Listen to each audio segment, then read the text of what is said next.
I'm still a little under the weather.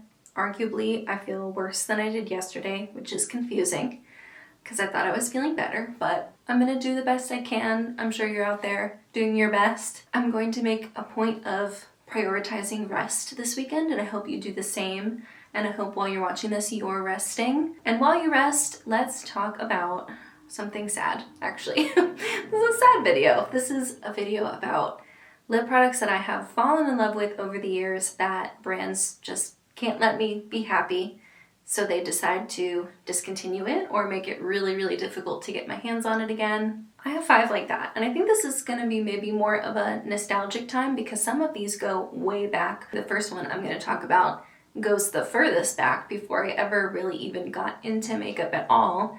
I remember when I was in high school, I didn't really have a lot of makeup. Anything I owned, it was just like leftover Clinique makeup from my mom or just like little things from the drugstore. I actually wasn't allowed to wear makeup until I was, I think, 16. Not outside of the house, at least. I could play with it when I was at home, but I couldn't wear it to like school and stuff. And there was one product that I would get from Sephora. And I remember I would get a gift card, usually from one of my brothers for Christmas, and it would be like gold to me. And I would go into Sephora. I remember I'd bring my brother with me and I would be super overwhelmed by everything that was happening in there because it was just so out of my realm. It was way too fancy and advanced for anything I was doing. And I would go straight to the back where there was Soap and Glory. Do you remember when Soap and Glory used to be sold at Sephora? And I would go back there and I would grab the Sexy Mother Pucker lip gloss. It burned so bad, it hurt. And I was convinced that it like changed me completely. And I don't remember why I stopped buying it. I think I was just trying out other things, and maybe I was getting tired of how painful that plumping effect was. And I think part of it was they stopped selling Soap and Glory in Sephora, so maybe I just kind of forgot about it or lost track. And I wanted to try it again, and I was looking for it and could not find it. I think a version of it might be available at Walgreens. I might try to get my hands on it at some point, but it doesn't look the same. The packaging's different. And if you go to different retailers, like I was looking on Mecca, I was looking on Amazon, other places, it seems like it looks different on every single website. And so I don't even know which one is legitimate. And I don't think Soap and Glory just has a website you can order from. I think you have to buy it through a retailer. So it's just way more complicated than it should be to just get my hands on one gloss. If anyone knows for sure like what the legitimate current real Soap and Glory Sexy Mother Pucker is supposed to look like and where is a trusted retailer that I can get it from. I don't really like buying makeup through Amazon. Please let me know. I'd like to try it again just to see if the memories come flooding back. I'm sure if I smell it, it'll smell the same, hopefully. I don't know. I think it would be fun to try it after so many years. And that's the first one, and I promise I don't have such a long story for every single one. But I do have sort of a story for the second one, and that is this Bite Beauty lipstick that I made back in like 2018. I went to Toronto for IMATS. I met up with another YouTuber friend of mine, Rebecca Morgan, and while I was in Toronto, I went to a Bite Beauty lip lab and created my own perfect nude for me at the time. I looked very different 7 years ago, not just because I'm 7 years older than I was then, but I also had rose gold hair and I wore a lot of fake tanner. And so my overall coloring was much warmer, and so a nude for me back then was definitely more peachy. And I just had such a good time. That was such a fun thing to do, going in and seeing how a lipstick is made and working with the person to kind of adjust the shade slowly and get it to be like my perfect color, and trying on different colors, and like, you know, it was just fun. And yes, I could technically go back to a lip lab, but there isn't one near me. I'd need to go pretty far out in order to get one, and maybe next time I'm in a city that offers it, I will make another one.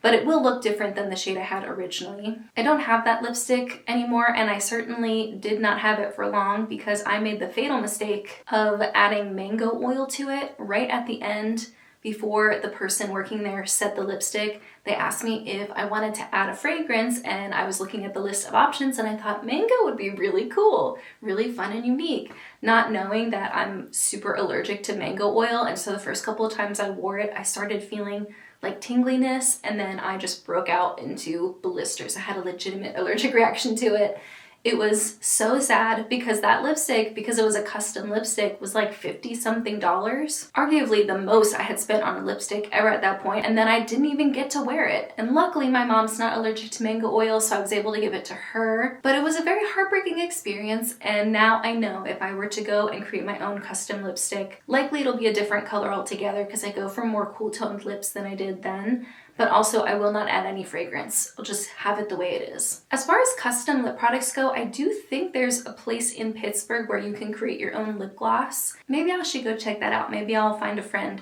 who wants to go with me and we can go create lip glosses. Or maybe I can suggest that as like a book club activity. I don't know, I'll look into it. I think it would be fun. The next one is a product that's still around, but they changed the formula and so the color is not exactly the same.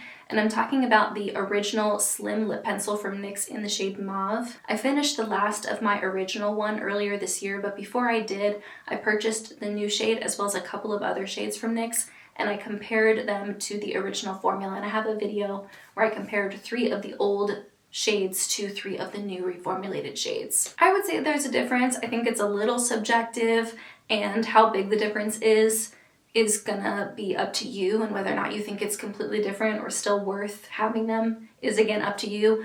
I enjoy the 3 new shades that I have, the 3 new formulas. Like at the end of the day, it's not that big of a deal to me, but I did want to be able to show you as much detail as I could in that video. I do like the Mauve one. I feel like on me, it pulls a little bit darker and a little more brown than the original one did. The original Mauve was just perfect. And so I can enjoy the one I have now and still silently be sad that I don't have the original one anymore. The next one is a throwback. This is for the people that have been watching me or started watching me 6 or 7 years ago. The NYX hashtag This Is Everything Lip Loving Balm. I can't even tell you how many tubs of this I went through. I loved that balm. I remember when it wasn't really available in stores like at Ulta, and so I'd have to buy it online. Yeah, I loved it. I had it everywhere. I always had a tub on me. I still have some of the old tubs that obviously have been emptied out since then, but I put other things in them. I reused them. It was really cute. I had little kissy marks all over it. It had a nice, subtly sweet scent. Didn't taste like anything. Just a beautiful, velvety, comfortable formula. I loved it. I cannot find it anymore. I think it might be available on the Canada NYX website right now, but not really much I can do about that. So that one is sad. I really like that one, and I'm sure if it was easy to get and still available today, I would have one of those in my house somewhere. And the very last one is very sad because I knew it was a little bit harder to get my hands on when I first bought it and when I first started trying it. And maybe if I had been more diligent, I would have purchased at least one backup, but I didn't think to do it. And that's the CoverGirl Clean Fresh Lip Stylo in the shade Sweet Melon. I did a litmus feature on this, and this was such a gem in the drugstore. I think it was like $5. The color was so beautiful. It was like this really, really, really subtle, almost cantaloupe color. Didn't have any taste or scent, and had a really nice, thick, velvety feel to it. It was just wonderful, and I miss it, and I wish I could find it. If I could find it, I would buy it absolutely again. Really sad about that one. I wish I could recommend that to you as a hidden gem at the drugstore. But that was it. This is going to be a relatively short video, which I'm kind of glad to say, because obviously that means I don't have too many discontinued favorites. It means that my favorites are still available for me to have. I really like watching these discontinued throwback makeup videos because often, usually the person is telling a story or talking about what things were like whenever that product was available. I don't know, it just feels very nostalgic. I would love to hear about any discontinued faves that you miss or that you remember. I could easily do this about other makeup categories as well, especially like eyeshadow palettes. So let me know if you'd like to see something like that. But in the meantime, that's everything I have. Thank you so much for joining me, and I will see you tomorrow in my next litmus video. Bye!